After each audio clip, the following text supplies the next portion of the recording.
Hello, beautiful souls. Welcome to another live, as we are used to spending some time together on Monday evening. I am just going to pour myself some water,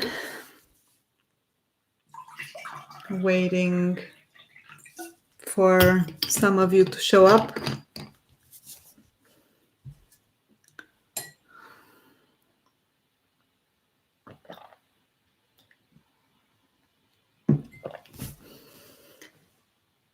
And let's talk about this week.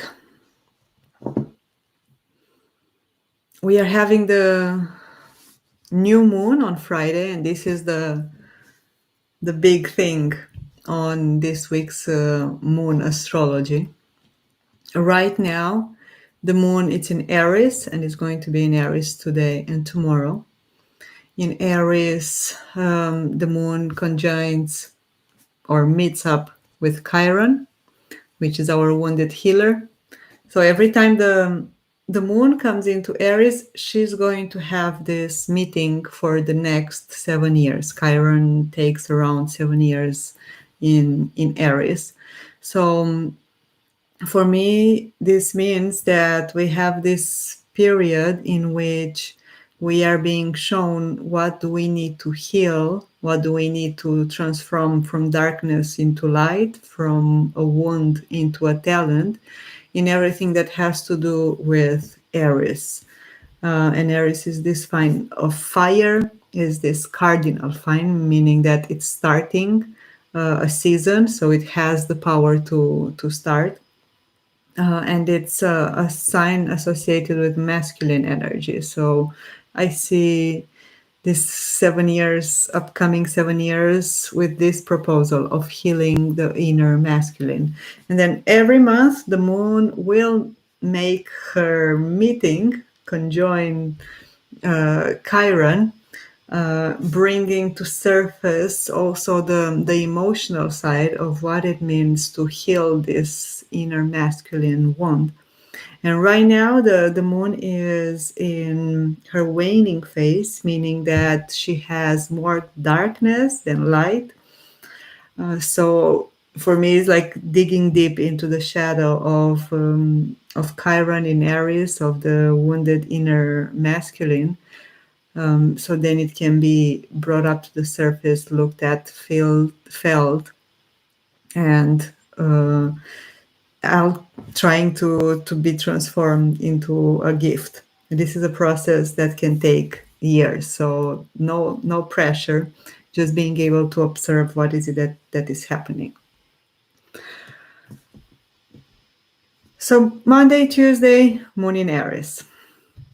On Wednesday, the moon enters Taurus, and I feel, and my interpretation is that the rhythm is gonna slow down even more, because we are heading to a new moon, right? And before the new moon, the light of the moon it's waning and waning and waning, so becoming smaller and smaller and smaller until it becomes completely dark. A new moon, it's a dark moon.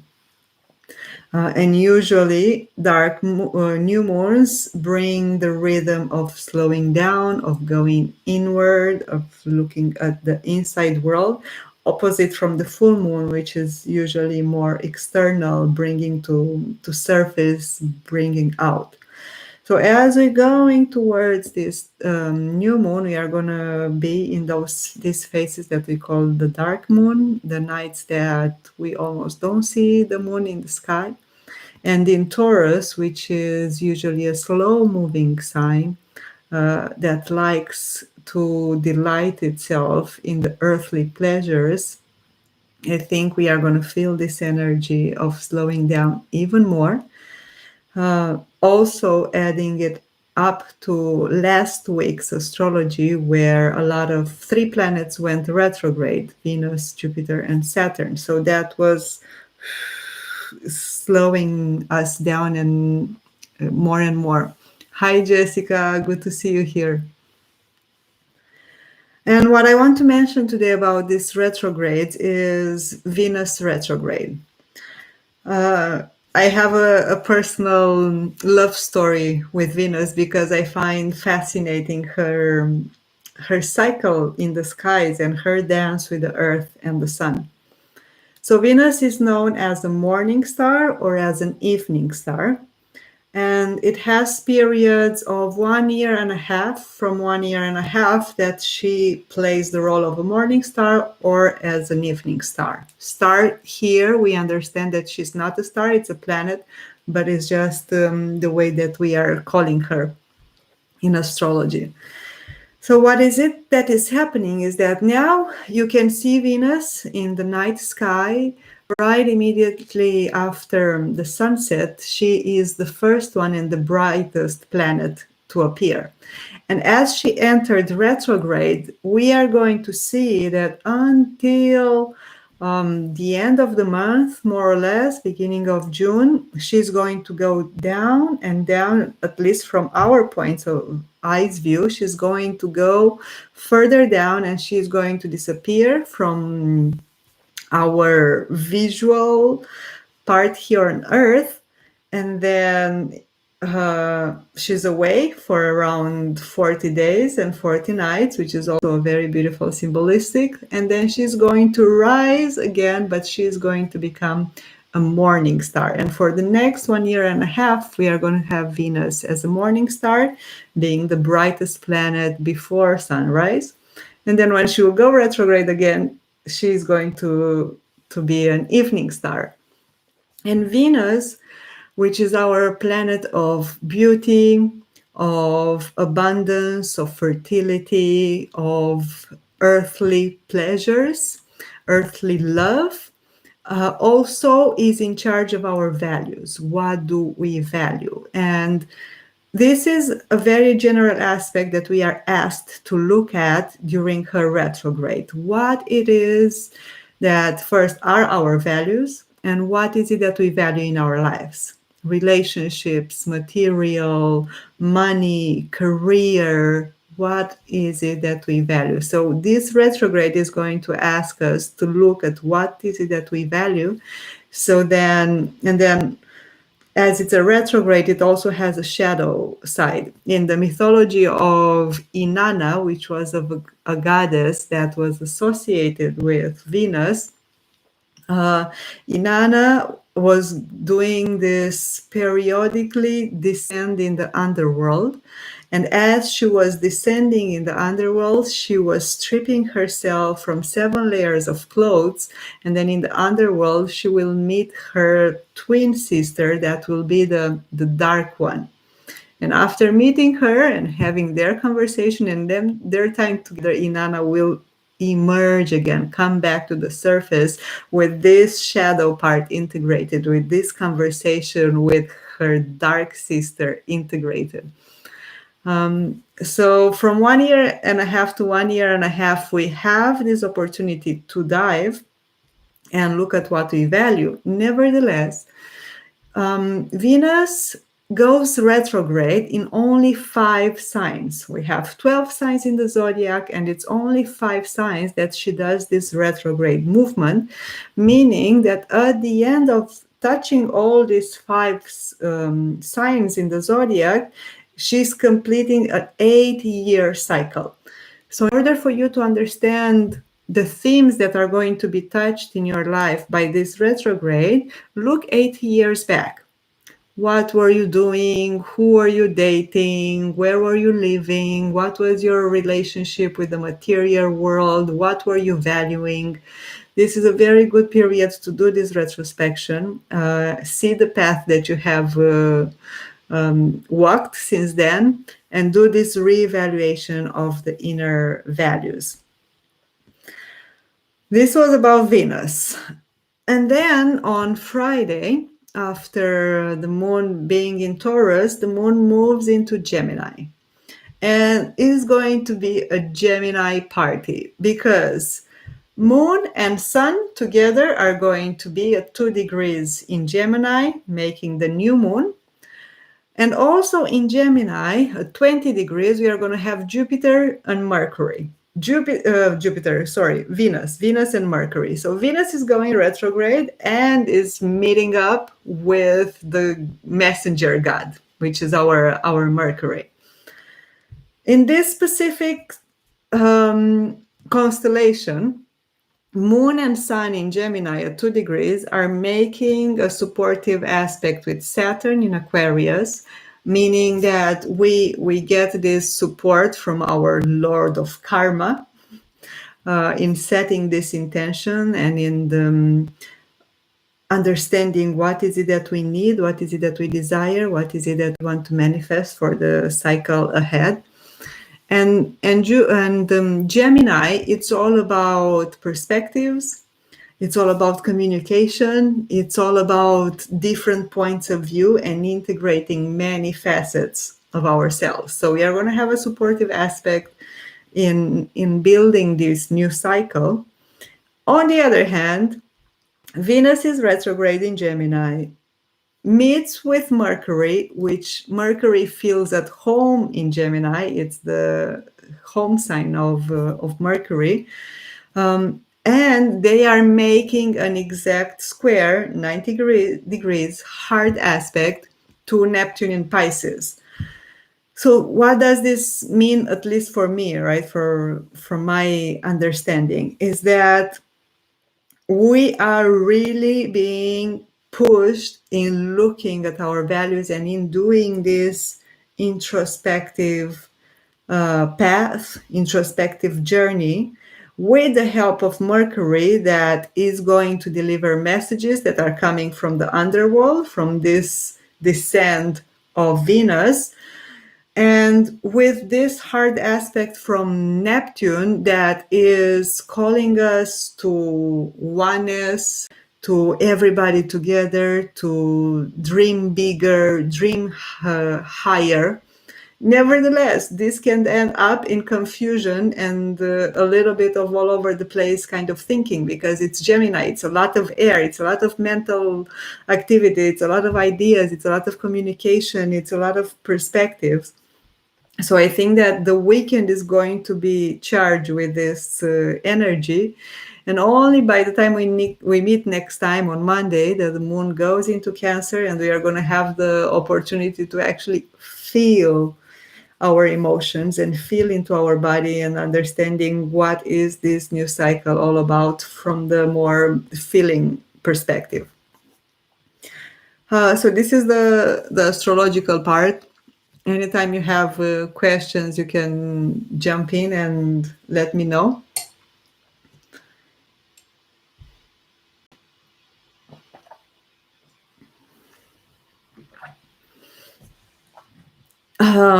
So use Friday to sit with yourself, to write things down, to set intentions, to think about what you want, what you desire, what is it that you want to manifest in this cycle, or what are the things that you want to integrate from your darkest aspect. On Friday, I'm going to do a live webinar in English with a friend of mine that we are designing a women retreat that is going to be in June. And on Friday, we want to make this webinar to guide people into some activities to connect with the body and connect with our inner desires, aligned with this new moon, serving to understand a little bit what is it that is moving inside of you and what is it that you can put forward into intention. Okay, so enough about me talking. Let's get a little bit to what I thought of today. I'm usually taking a walk with my dog before I go live. And in this walk, it's when I get inspiration for what is it that I actually want to talk about, or what is it that I actually want to transmit today or do together with you. And it is going to be a very airy new moon with a lot of this mental activity. And I thought of two things. One, grounding, helping our body to ground so we can take all this mental activity. And the second one, breathing. As it's an air sign and we have 4 planets for 4 aspects in an air sign, we want to bring this capacity of air, of breathing, of creating space through inhalation and exhalation. So it's not going to be a guided meditation. It's going to be more a little bit feeling our body and consciously breathing. And one of the best way for me to ground, which is also fast, is to tap our feet on the ground. And you can try to do it with me while you breathe deeply, trying to get some energy in the soil of your feet, trying to feel the earth completely underneath the soil, and it can be both in the same time or alternating. I like to do them alternating, feeling all this energy that can come from the legs while we tap it to the floor.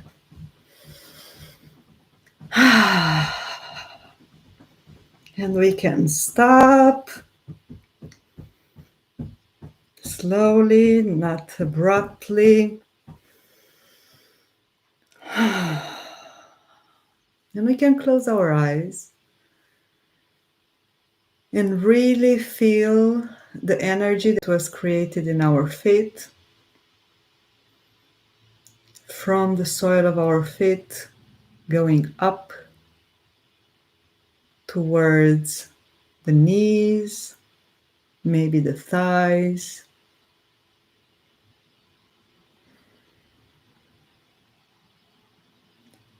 and feeling this energy in our feet, feeling how it connects us with the earth.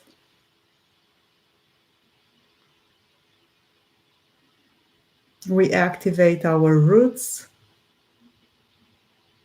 We can imagine that our feet, our legs are our roots that are firmly planted on the floor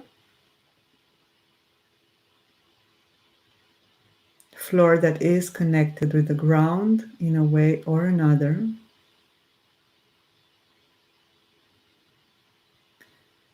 And we relax all pelvic area. We straighten the back, create space in our chest.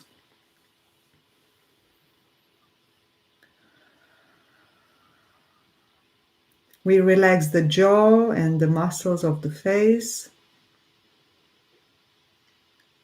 And we relax the shoulders, letting them drop, creating distance, creating space in between ears and shoulders. And for the next couple of minutes, let's breathe together, making complete cycles of breath.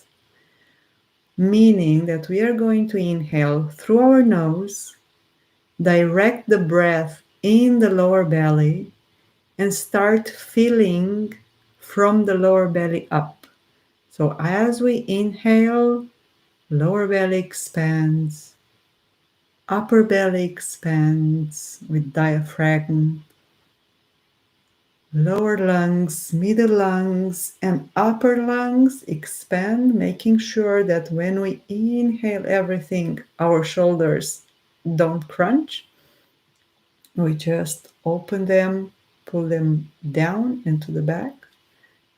And when we are going to exhale, which is going to happen through our mouth, we are going to empty from upper lungs, middle lungs, lower lungs with diaphragm, and going down into the lower belly.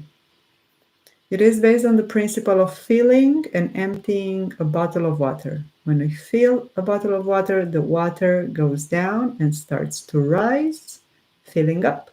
And when we empty a bottle of water, the water goes out from the top to the bottom. Well, let's give it a try.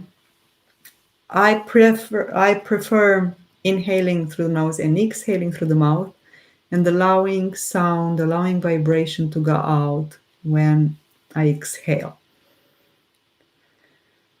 So let's go. Let's inhale.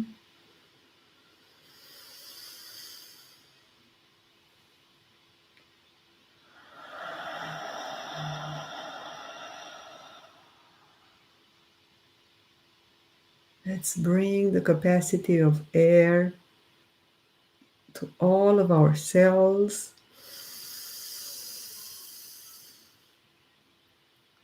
And after each inhalation and exhalation, we can hold a little bit.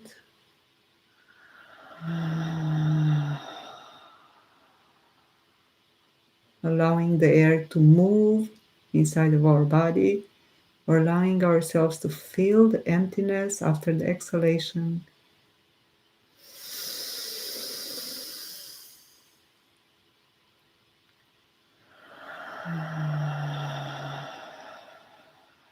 And just observing every thought we have, remembering all the time to go back to the fresh air that is coming in and the warm air that is coming out. And I'm going to be quiet and allow us to have some complete cycles of breath together.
And you can allow this sound to come out, make it bigger, make it stronger.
And And together, let's take 5 complete cycles of breath, inhaling and really exhaling everything, letting go of everything.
And one last cycles of breath. Let it be the deepest breath you take in all day.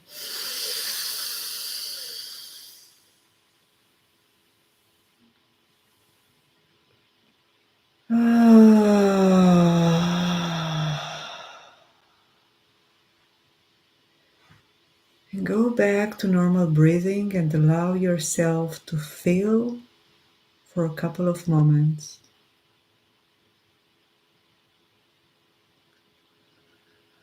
the effects of this conscious breath in your body, in your cells, in your energy, in your mood, in your perspective.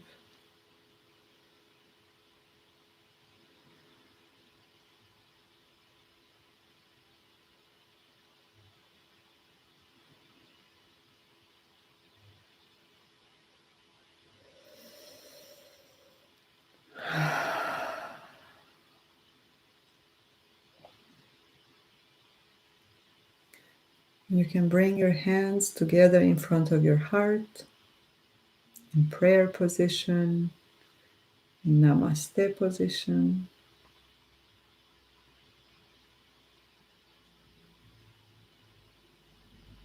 Thanking this element of air for all its beautiful qualities. It is with the breath of air that we come into this world, and it is with an exhale, letting go of the air, that we go away from this world.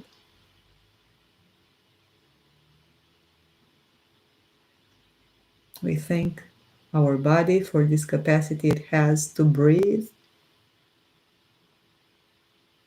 And by breathing, bringing oxygen to all of our cells,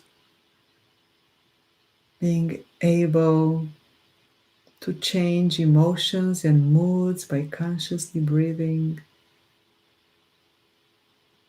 and just helping ourselves in general with this very simple, at our hand, capacity of our body.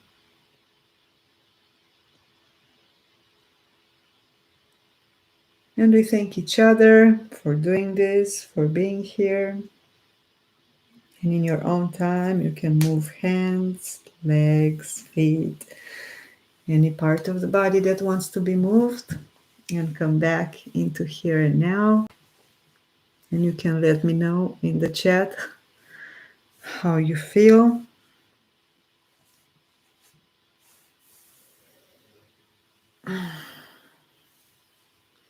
Breathing is the easiest capacity that we have to handle really strong emotional events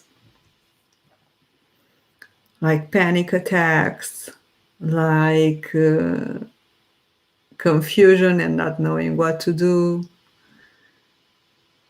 like sadness or pain or any other emotion that is really strong in our body. When we are able to actually stop and breathe consciously, bringing all the presence and all our energy into that breath, we gain this capacity, this awareness to look at things immediately different. And with some situations, maybe we need more than one breath, maybe we need three, maybe we need 10, maybe we need to go outside and go for a walk and breathe. But it is always something that we can do at every moment to bring ourselves more grounded. I think it's this paradox of the elements, the same way as we can say, but earth and air, they don't have nothing in common, or water and fire. I think it's the paradox that really brings them together. The more we breathe, the more we connect with air, the more centered and grounded we become. And also the other way around. Usually, when we want to ground, when we want to center, we go back to the power of the breath. Feel grounded. Exactly what I was saying, Jessica. Wow. Thank you. Thank you for being here. Okay. So let's go to the part of the cards. And see what is the reading for this week's energy. This new moon in Gemini, with Venus in Gemini, with Mercury in Gemini, Sun in Gemini. We are definitely going to feel a change in the pace this year, this week. And I think it's very paradoxical because air can have the capacity to move really fast. Nevertheless, as there are these retrogrades, I think we could feel these two opposing energies, moving fast and thinking fast, and slowing down and grounding ourselves through breath. Okay. So the Divine Feminine Oracle, the multifaceted goddess, is going to give us a message for this week. What is it that we need to hear, to remind ourselves, to receive as a message?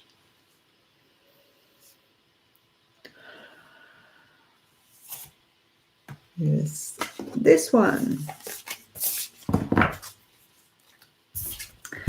Lilith,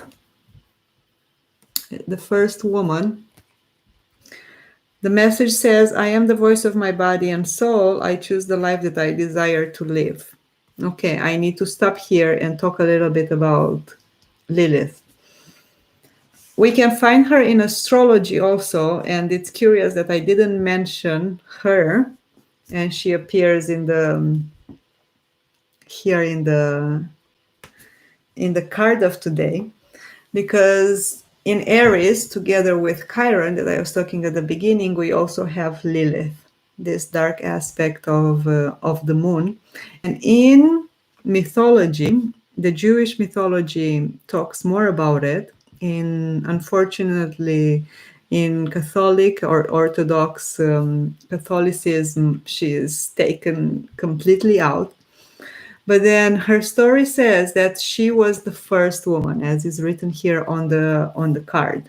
When God created men and woman, he created Adam as a man, and separately she created Lilith, the first woman.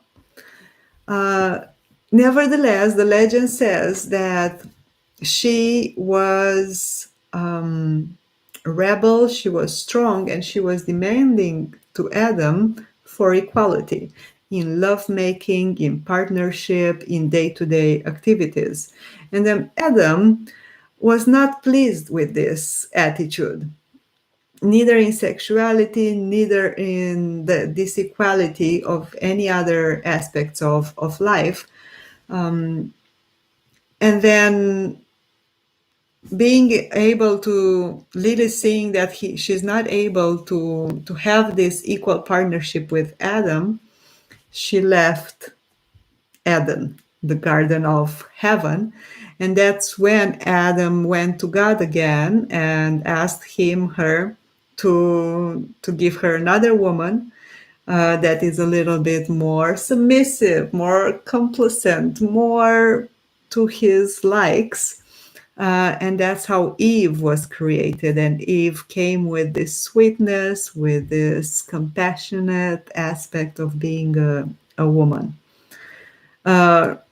There are many stories here, many legends. The one that I personally like is that when Lilith went away, she went to the angel Samuel, spending her existence in a different dimension. Nevertheless, when she saw what was happening in the Garden of Eden, and that Adam had a woman that was more submissive and more pleasing him, she came back to the Garden of Eden as the snake. And for me, the interpretation here is that this woman didn't want to see another woman separated from her power and from the wisdom that the body has. So she came as a snake and she presented herself to Eve, giving her the apple of knowledge. And that's how Eve also realized who she was. So we have her, and for me, it's no surprise that we have her, because as I was saying, that Jupiter, it's also coming to connect us to the darkest part of ourselves, to our power, to our values, to those parts of ourselves that we keep hidden, and that we need to go there in the basement to be able to bring them to the surface. So, welcome, Lilith. And let's see from the deck of the Buddha Wisdom, what is the message that wants to come next to our Lilith. Beautiful, beautiful Lilith. If you go online, you can find more about her. The guide. Card 21, the guide. So let's have Lilith as our guide for this upcoming cycle. The card says like this: having found what is eternal, the Buddha does not die. The Buddha has arrived. His open eye sees clearly, his footstep is inwards. The Buddha lives in the hearts of those who seek the way and serves only as their guide. Yeah, the combination for me is this, being able to use Lilith as the guide, which represents this hidden power that we all have, no matter if we are man or woman. It's the feminine energy power. Okay, this is the reading of the week. Anybody wants a personal reading?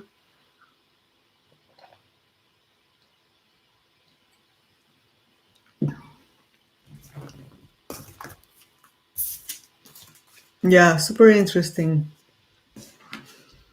Jessica, a card for you. Usually you like to have a reading, right? Let's see. My dear friend Jessica, what do you need to hear this week?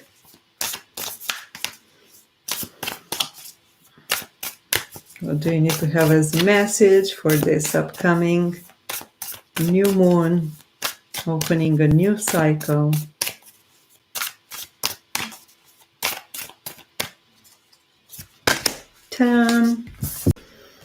You have Hestia. It's a Roman goddess, the goddess of the sanctuary. In the Roman mythology, she used to take care of the home or the temples, and she used to take care of the fire of the home or the temples. And her message is, no matter where I am, a most sacred sanctuary is found within me. For me, this is a card that reminds us also to honor our body as a sanctuary, as a temple, and knowing that as long as we are connected with our body, we are home. This is home. Beautiful, beautiful reading.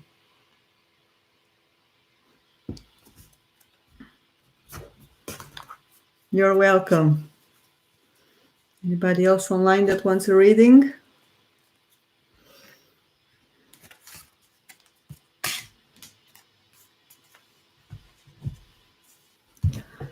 Okay.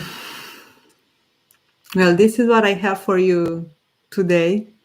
Enjoy the energies, enjoy the week. My recommendation here is to take it slow.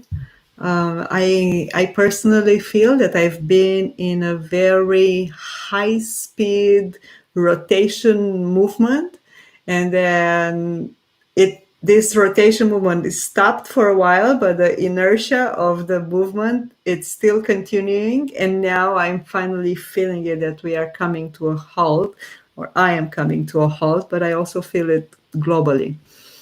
So I hope you take time to rest, and I wish the same for myself.